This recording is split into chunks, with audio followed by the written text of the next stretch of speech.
मित्रों, आपका स्वागत है हमारे इस यूट्यूब चैनल पर।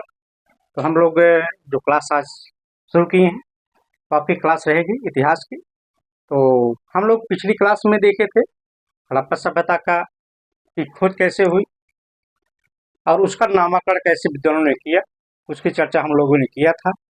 तो आज इस क्लास में हम लोग जो चर्चा करने जा रहे हैं वह है हड़प्पा सभ्यता का विस्तार। हड़प्पा सभ्यता के विस्तार के साथ हम लोग मैप के माध्यम से उसे समझेंगे। उसके बाद हम लोग देखेंगे कि जो हड़प्पा सभ्यता का जो क्रमिक विकास है उसकी चर्चा करेंगे। उसके अंतर्गत जो प्राक हड़प्पा सभ्यता के स्थल है उसकी चर्चा करेंगे। तो आइए हम लोग क्लास शुरू करते हैं। तो देखते हैं ये आपका सिंधु सभ्यता का विस्तार। सिंधु सभ्यता एक जो विस्तार है इसे हम मानचित्र के माध्यम से समझा रहे हैं आपको। इसमें देखिए, अगर हम बात करें जो सिंधु सभ्यता है या हड़प्पा सभ्यता है, यह 3 देशों में फैली हुई है। 3 देशों में, अगर 3 देशों की बात करें तो देख लीजिए आपका अफगानिस्तान अफगानिस्तान अफगानिस्तान है। उसके बाद पाकिस्तान है। उसके बाद भारत। इन 3 देशों में हड़प्पा सभ्यता का जो स्थल है वो मिले हैं। अर्थात हड़प्पा सभ्यता का जो विस्तार है वह अफगानिस्तान, पाकिस्तान और भारत, इन 3 देशों में फैला हुआ है। अब इसी को अब आइए देखते हैं कि हड़प्पा सभ्यता का जो सबसे उत्तरी स्थल है, सबसे दक्षिणी स्थल है, सबसे पूर्वी स्थल है और सबसे पश्चिमी स्थल है, इनको हम मानचित्र के माध्यम से अध्ययन करते हैं। तो आइए देखते हैं कि यहाँ पे हड़प्पा सभ्यता का जो सबसे उत्तरी स्थल है, सबसे जो उत्तरी स्थल है वह भारत में स्थित जम्मू कश्मीर राज्य है। जम्मू कश्मीर राज्य है, वहां पे जो स्थान है वह है मांडा। मांडा नामक पूरा स्थल जो कि जम्मू कश्मीर में स्थित है। और जो मांडा स्थल है वह किस नदी के किनारे स्थित है? चिनाब नदी के किनारे। किस नदी के किनारे स्थित है? चिनाब नदी के किनारे। ये सबसे उत्तरी स्थल है, सबसे उत्तरी स्थल है। परीक्षा में पूछा जाता है कि हड़प्पा सभ्यता का सबसे उत्तरी स्थल कौन सा है, तो आपका उत्तर होगा मांडा। ये भी पूछा जाता है कि मांडा किस नदी के किनारे स्थित है, तो आपका आंसर होगा चिनाब नदी के तट पर स्थित है। किस राज्य में स्थित है, तो जम्मू कश्मीर राज्य में स्थित है। यही से आपको कम से कम 3 से 4 प्रश्न एक साथ मिल जाते हैं और बहुत ही महत्वपूर्ण है। उसके बाद आइए देखते हैं, एक क्रम से देख लेते हैं, समझने में आसानी रहेगी।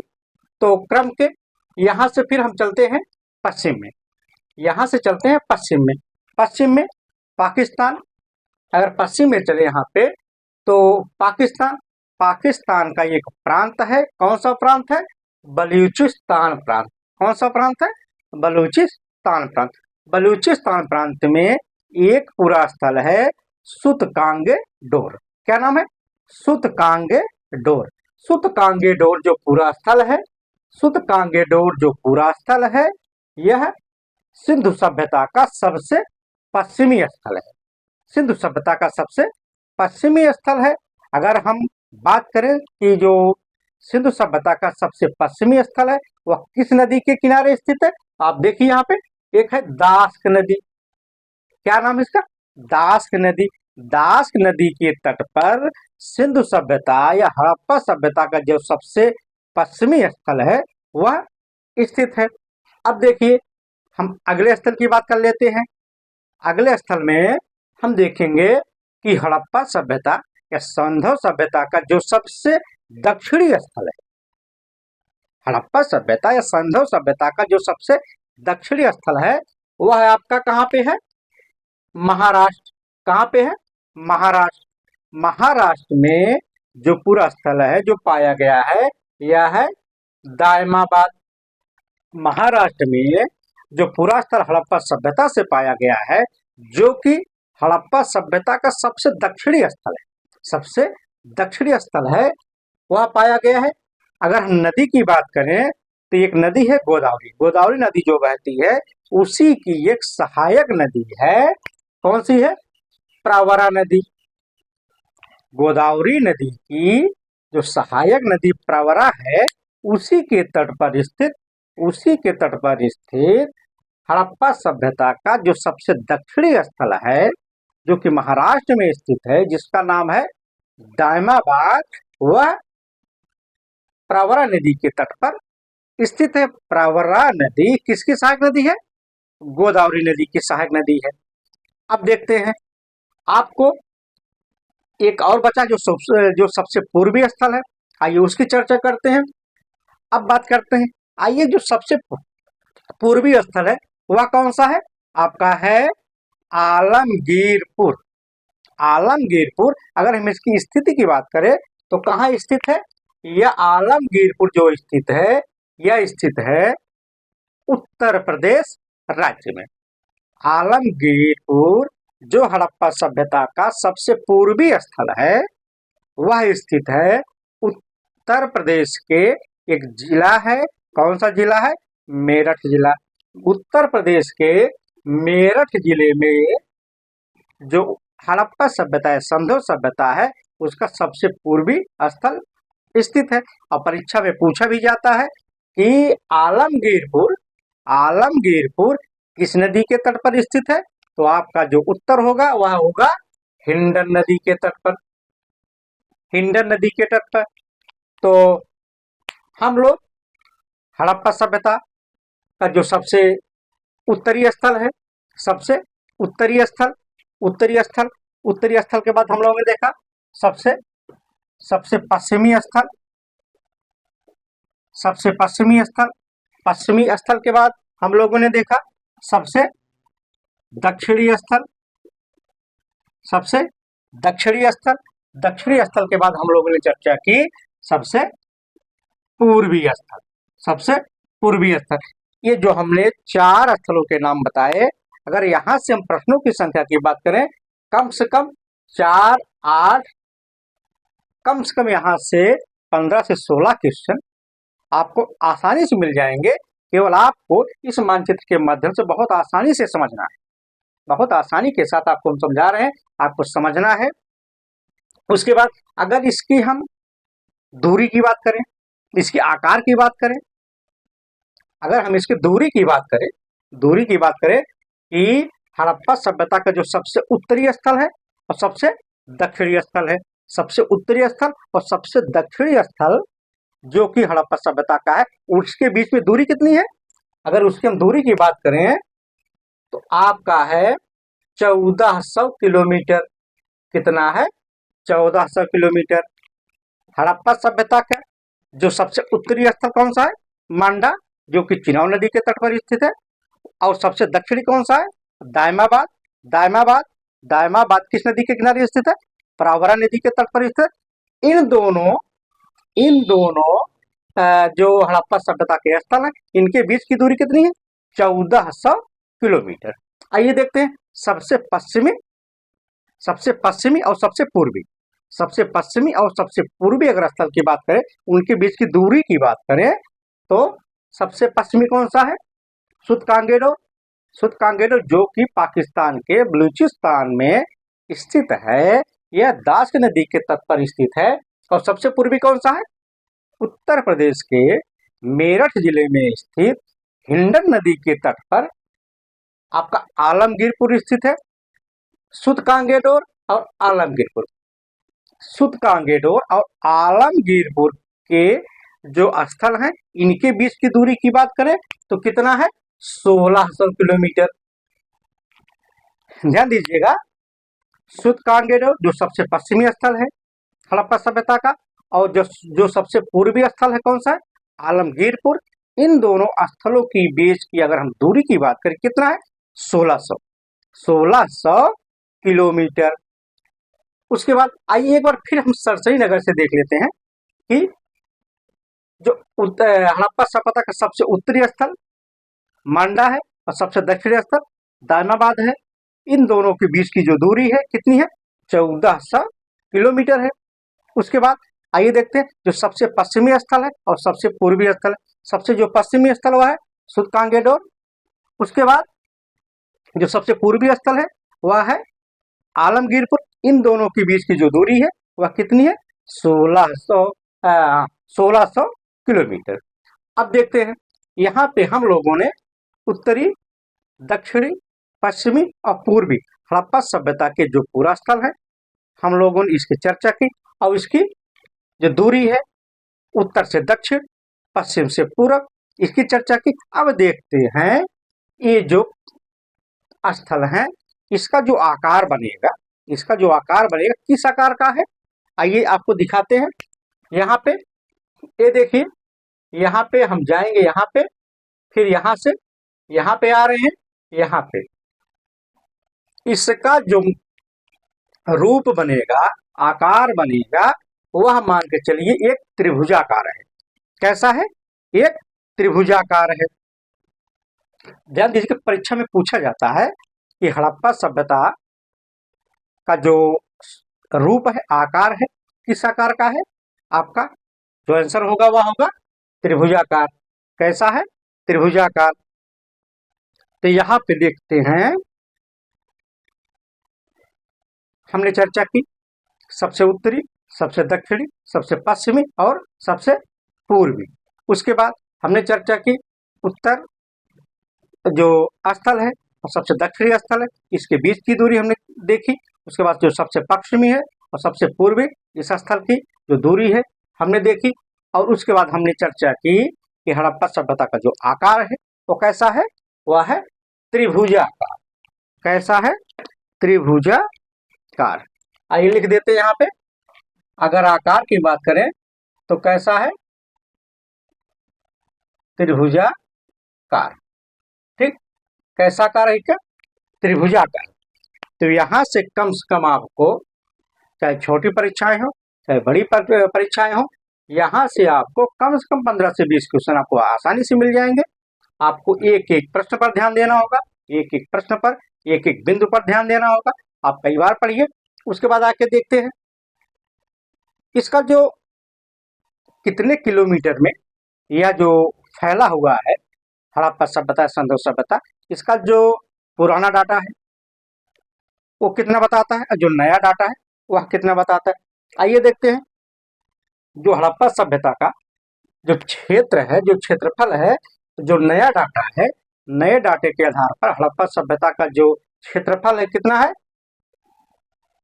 या इकाई, दहाई, सैकड़ा, हजार, 10 या लाख? 10 लाख। 15,03,000 वर्ग किलोमीटर। कितना है? 15,03,000 वर्ग किलोमीटर यह क्षेत्र में फैला हुआ है। अगर हम इसके पुराने डाटे की बात करें, पुराना जो क्षेत्रफल था इकाई, दहाई, सैकड़ा, हजार, 10 या लाख? 10 लाख। 12,99,600 वर्ग किलोमीटर। ध्यान दीजिएगा जो इसका नया क्षेत्र है 15,03,000 के वर्ग किलोमीटर है। जो इसका पुराना क्षेत्रफल है तो 12,99,600 वर्ग किलोमीटर हड़प्पा सभ्यता का जो क्षेत्रफल है वह है। अब देखते हैं, आइए अगले पे हम चर्चा करते हैं। जो अगला बिंदु है, अगले बिंदु में हम लोग देख रहे हैं कि हड़प्पा सभ्यता की संस्कृतियों के जो 3 चरण हैं हम उसकी चर्चा करते हैं। हड़प्पा सभ्यता का जो 3 चरण है तो कौन कौन से चरण हैं उसकी चर्चा हम लोग कर रहे हैं। उसके चर्चा में आइए देखते हैं जो पहला चरण है, जो पहला क्रम इसका है वह है आरंभिक या प्राग हड़प्पा सभ्यता। कौन सा है? आरंभिक या प्राग हड़प्पा सभ्यता। हड़प्पा सभ्यता के जो 3 क्रम में, तीनों क्रम में जो पहला क्रम है आरंभिक या प्राग हड़प्पा सभ्यता। अब इसके टाइमिंग की बात कर लेते हैं। इसकी जो टाइमिंग है वह कितनी है? 3200 से 2600 BC। 3200 से 2600 ईसा पूर्व जो प्राग हड़प्पा सभ्यता है उसका समय है। यह जो समय था यह नगरीय जीवन के बीजारोपण का समय है। यह जो प्राक हड़प्पा सभ्यता है, प्राक हड़प्पा सभ्यता के शुरुआती दौर का है। तो शुरुआत है, आरंभ है, यहीं से शुरू होता है 3200 ईसा पूर्व से 2600 ईसा पूर्व। ये अपने प्रारंभिक अवस्था में थी, यहीं से धीरे धीरे नगरीय जीवन का विकास होता है, बीजारोपण यहीं से होता है। ठीक, इसे प्राक हड़प्पा या आरंभिक हड़प्पा सभ्यता कहा जाता है। उसके बाद जो दूसरा क्रम है वह कौन सा क्रम है आपका, परिपक्व या हड़प्पा सभ्यता, जो अपने पूर्णता अवस्था में प्राप्त हुई। तो कौन सी है, दूसरा बिंदु क्या है, परिपक्व या हड़प्पा सभ्यता। परिपक्व या हड़प्पा सभ्यता का जो समय है, जो हम लोग जानते हैं, वह कौन सा है, 2600 से 1900 BC। 2600 ईसा पूर्व से 1900 ईसा पूर्व हड़प्पा सभ्यता अपने पूर्णता की स्थिति में था। ठीक जी, अगर इसके टाइमिंग की बात करें, यह सभ्यता लगभग 700 वर्षों तक अपने अस्तित्व में रही। अपनी विकसित अवस्था की जो स्थिति उसकी है वह लगभग 700 वर्षों तक जीवित रही। उसके बाद जो इसका जो पतन की अवस्था है, हड़प्पा सभ्यता का जो पतन है वह, अगर हम बात करें तो उत्तर हड़प्पा, अगले बिंदु में उत्तर हड़प्पा, इसका जो कार्यकाल है कितना है, 1900 ईसा पूर्व से 1300 BC। हड़प्पा सभ्यता के जो हड़पोत्तर जिसे कहते हैं या पतन की अवस्था जिसे कहते हैं, वह कब से कब तक थी, 1900 ईसा पूर्व से 1300 ईसा पूर्व तक हड़प्पा सभ्यता का जो पतन का जो समय था, धीरे धीरे जो अपने पतन की अवस्था में गया, जहां 1300 ईसा पूर्व के बाद हड़प्पा सभ्यता कोई विशेष वहां पे अस्तित्व नहीं रहा गया। उसके बाद यह जो है नगरीकरण के पतन का काल था, नगरीकरण के पतन का काल था। उसके बाद इसी नगरीकरण के जो पतन है, इसे क्या कहा गया, उप सिंधु संस्कृत या हड़प्पोत्तर संस्कृत कहते हैं। हड़प्पा सभ्यता का जो पतन की अवस्था है, इसे उप सिंधु या हड़प्पोत्तर संस्कृत कहा जाता है। यहाँ पे देखिए कई बार प्रश्न पूछा गया है कि हड़प्पा सभ्यता अपने चरमोत्कर्ष पर कब थी, अपने चरमोत्कर्ष पर कब थी, तो आपका 1900 ईसा पूर्व के लगभग प्रश्न पूछा गया है कि हड़प्पा सभ्यता अपने परिपक्व अवस्था में या अपने चरमोत्कर्ष पर कब थी, तो 1900 BC में। अगर हम बात करें, ये भी प्रश्न पूछा गया है कि हड़प्पा सभ्यता कितने वर्षों तक अपने अस्तित्व में रही, तो आपका है 700 वर्षों तक लगभग यह अस्तित्व में रही। फिर एक बार चर्चा कर लेते हैं कि हड़प्पा या संदर्भ सभ्यता के जो 3 चरण हैं, उसमें आरंभिक या प्राक हड़प्पा सभ्यता, उसके बाद इसकी जो टाइमिंग है 3200 ईसा पूर्व से 2600 ईसा पूर्व। इस काल में हड़प्पा सभ्यता का जो बीजारोपण था, जो उद्भव की कहानी थी, यही से शुरू होती है। उसके बाद जो परिपक्व या हड़प्पा सभ्यता जिसे कहा गया, यह 2600 ईसा पूर्व से 1900 ईसा पूर्व अपने चरमोत्कर्ष पर था, यह लगभग 700 वर्षों तक रहा। उसके बाद जो हड़प्पोत्तर है, जहां से हड़प्पा सभ्यता का धीरे विनाश शुरू होता है, वह लगभग 1900 ईसा पूर्व से 1300 ईसा पूर्व रहा, जिसे उपसंध या हड़प्पोत्तर संस्कृत कहा गया।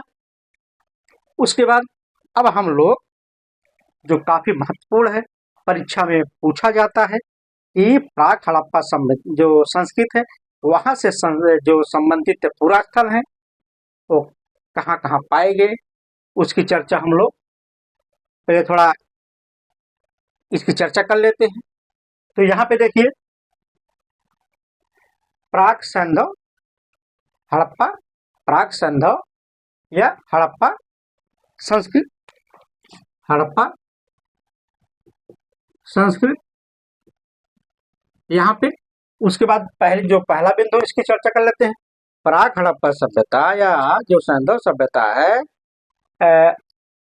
यह कब से कब तक था, तो जो प्राक सैंधव बस्तियां पाई गई, जो प्राक सैंधव बस्तियां पाई गई, यह नवपाषाण काल से लेकर कितना, नवपाषाण युग से लेकर सिंधु सभ्यता के चरमोत्कर्ष के बीच के संक्रमण का काल जो है उसका प्रतिनिधित्व करती है। जो प्राक सैंधव है, जहां से सिंधु सभ्यता का बीजारोपण होता है।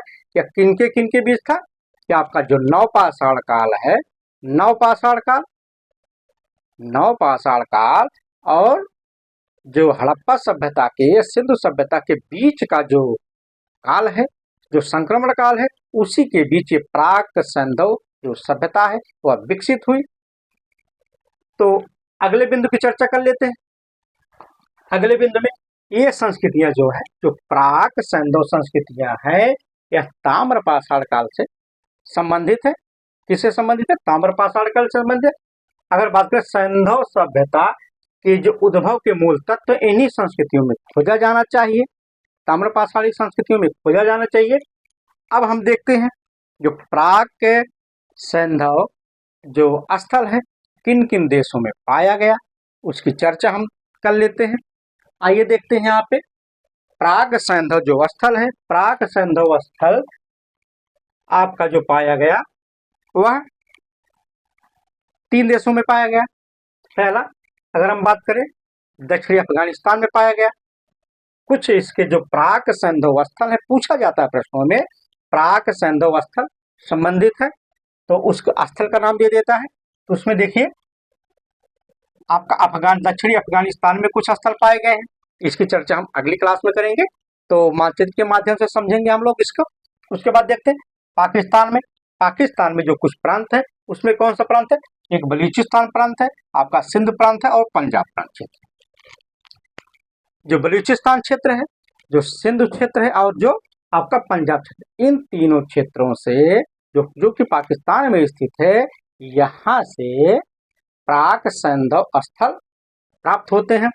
उसके बाद आइए भारत की बात कर लेते हैं। भारत में आपका राजस्थान है, क्या है? राजस्थान क्षेत्र है। उसके बाद गुजरात क्षेत्र है। उसके बाद हरियाणा क्षेत्र, फिर पंजाब क्षेत्र। इन राज्यों में जो भारत में स्थित है, इन राज्यों से भी प्राक सैंधव स्थल प्राप्त होते हैं। अब देखते हैं इसके विषय में कुछ और महत्वपूर्ण तथ्य, उसकी चर्चा करते हैं। अब देख जो इसमें बिंदु है वह है मृद भांडों के आधार पर, जो मिट्टी के बर्तन हैं उसके आधार पर पुराविदों ने प्राक सैंधव संस्कृतियों को अनेक संस्कृतियां जो है उसमें विभाजित किया है। कुछ जो पुराविद है मृदभांडों के आधार पर, मृदभांड या मिट्टी के बर्तनों की बनावट, सजावट के आधार पर प्राक सैंधव जो स्थल है उसको कई संस्कृतियों में बांटा है। जैसे आपका है, जैसे यहाँ पे देखिए, जैसे आपका कोयटा संस्कृत है। कौन सी है? कोयटा संस्कृत है। आपका कुल्ली संस्कृति है। उसके बाद आम्रीनाल संस्कृत है। उसके बाद जॉब संस्कृत है। फिर सोथी संस्कृत है। चाहे कोयटा संस्कृत की बात करें, चाहे कुल्ली संस्कृत की बात करें, चाहे आम्रीनाल की बात करें, या जॉब संस्कृत की बात करें, या फिर सोथी संस्कृत की बात करें, पुराविदों ने इन्हें मृदभांडों के आधार पर इनका बंटवारा किया है, इन संस्कृतियों को बांटा है। जो मिट्टी के बर्तन थे उनकी विशेषताओं के आधार पर इनको प्राक सैंधव जो स्थल है, सभ्यता है, उसके अंतर्गत इन्होंने रखा है। अगर थोड़ी सी चर्चा कर लें इसके विषय में, जो कोयटा संस्कृत है, कोयटा संस्कृत से टेगाऊ मृदभांड मिला है। अब टेगाऊ मृदभांड जो वहाँ पे बनाए जाते थे वो मिला है। ध्यान दीजिएगा, पूछा जाता है टेगाऊ मृदभांड किस प्राक हड़प्पा स्थल से मिला है, तो आपका कोयटा संस्कृत है। उसके बाद जो लाल मृदभांड है, जो लाल मृदभांड है यह जॉब संस्कृत से मिला है। जॉब संस्कृत से मिला है। जॉब संस्कृत की बात करें, यह लाल मृदभांड यहाँ से मिला है। और कोयटा से टोगाव मृदभांड मिला है।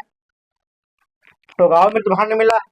उसके बाद आगे हम चर्चा करते हैं कि कौन कौन से ऐसे स्थल हैं जहां से प्राक हड़प्पा जो स्थल है वहां से इसका कोई भी साक्ष्य नहीं मिलता है।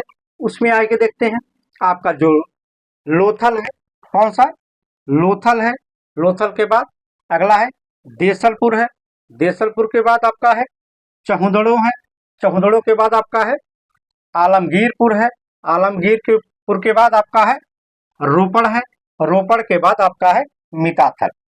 ये जो स्थल है, चाहे आपका लोथल हुआ, देसलपुर हुआ, चहुदड़ो हुआ, आलमगीरपुर हुआ, रोपड़ हुआ, मिताथल हुआ, ये जो स्थल है, यहाँ से प्राक सैंधव संस्कृत का कोई भी साक्ष्य नहीं मिलता है।